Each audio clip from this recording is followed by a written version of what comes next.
মাঝারি আকারের বৃষ্টিপাত হবে এবং সেই বৃষ্টিপাতে কয়েকদিন 5 থেকে 7 দিন হয়তো সারা দেশের তাপমাত্রা কিছুটা সহনীয় হবে, কিন্তু তারপর আবারও তাপমাত্রা বাড়তে পারে। আজকের তাপমাত্রা ঠিক গতকালকের মতোই থাকবে। আজকে যেমন তাপমাত্রা গতকালকে আমরা যেমন দেখেছি যে যশোরে 43.8 ডিগ্রি সেলসিয়াস রেকর্ড করা হয়েছে।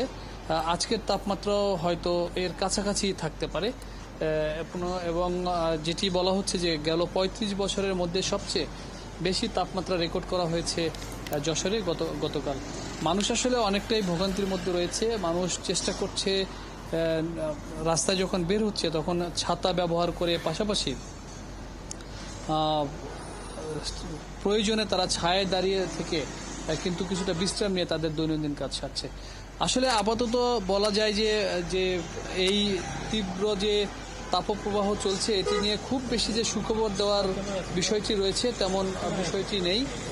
এবং সেক্ষেত্রে আবহাওয়া অফিস মূল যে কথাটি বলছে যে আসলে এবছর এপ্রিল মাস উষ্ণতম মাস হিসেবেই কিন্তু বলা হচ্ছিল, এবং সেই উষ্ণতম মাস এপ্রিল পার হয়েছে, মে মাস শুরু হয়েছে, মে মাসও উষ্ণতম মাস হিসেবেই তারা বলছে। এবং তারা যেটি বলছে যে অন্তত পক্ষে 10 তারিখ পরে আবারও সারা দেশের যে আবহাওয়া থাকবে সেটি 40 থেকে 38 ডিগ্রি পর্যন্ত, 40 থেকে 42 ডিগ্রি পর্যন্ত বিভিন্ন জেলায় তাপমাত্রা দেখা দিতে পারে এবং তাপপ্রবাহ থাকবে বলে তারা আমাদেরকে জানিয়েছে।